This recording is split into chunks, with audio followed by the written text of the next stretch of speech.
$500,000 is a lot of money for a house, but is that even enough to get you into a home worth living in South LA?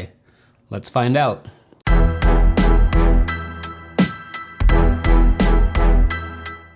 Hey guys, and welcome back to another episode of the South LA Recap. If you haven't already, don't forget to like and subscribe to learn more about LA and South LA on the regular.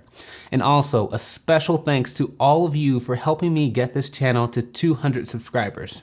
This week, we're doing something a little different. We're going house shopping, kind of. We're looking at what $500,000 can get you in South LA, but instead of looking at what's on the market, we'll be looking at what actually sold around this amount.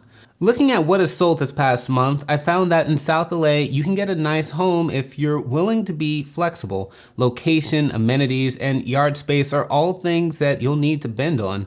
But just a heads up, hardly anything sold for this price was on the west side of South LA, like Leimert Park or Ladera. So what's there really to know about the South LA housing market? Well, for starters, just last month in March of 2021, the median sale price for homes sold in South LA was $640,000, and a whopping 314 homes were sold that same month, according to Redfin. The homes we're looking at today were sold within 1 month of the publishing of this video. So with numbers aside, let's see what some hard work, anxiety, and a 30-year mortgage can get you. This 4-bedroom, 2-bathroom home in Watts right off of Santa Ana Boulevard sold right at $500,000. The home is pretty spacious at just under 1,300 square feet, but it sits on a even more sizable 3,400 square foot lot.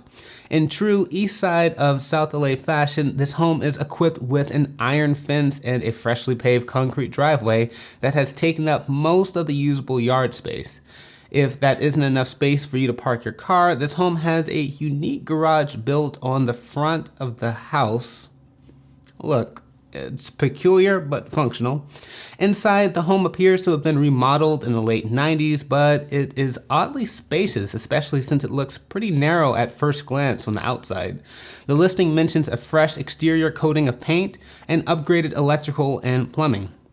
You're also really close to the 105 freeway and just minutes away from my favorite Mexican food truck, Tamales Elena. In the back, you've got quite a bit of secluded backyard space, which is a plus in South LA, I think. The home was last sold for $450,000 in December of 2020, and now, 4 months later, it's sold for $500,000. Next up is this cozy Ladera Park cottage that just sold a few days ago for $470,000. Just off of Florence Avenue and Crenshaw Boulevard, you'll find this 648 square foot home hidden behind avocado, lemon, and banana trees on a huge 3,800 square foot lot. If you're looking for parking, it has a pretty deep driveway that the realtor says can fit 4 cars. While the outside looks ill-maintained, the inside is where this house shines. The interior is clean, and the kitchen looks like it's seen an update within the last decade and a half at the least.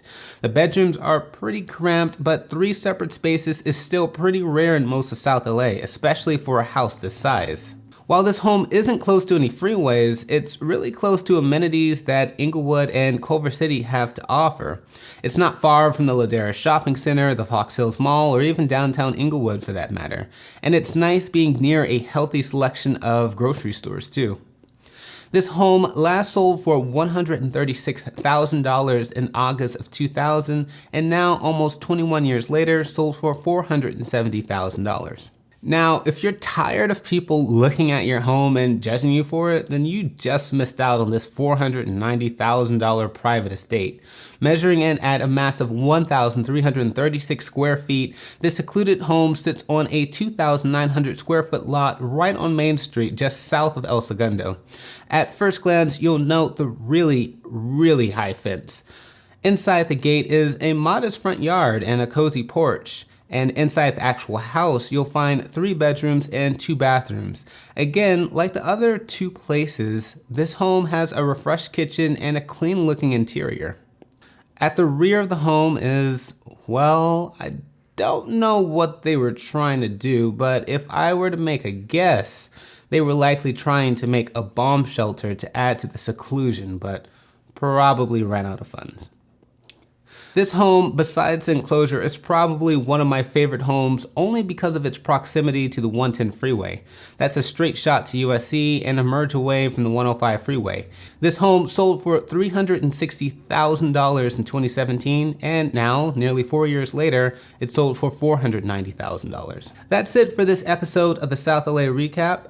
And I hope you learned something new and got a better idea of the housing market. But though I'm curious, if you just so happen to have $500,000 to spend on a house, which house would you have wanted to buy? Leave your answer down in the comments below, and I'll catch you around on the recap.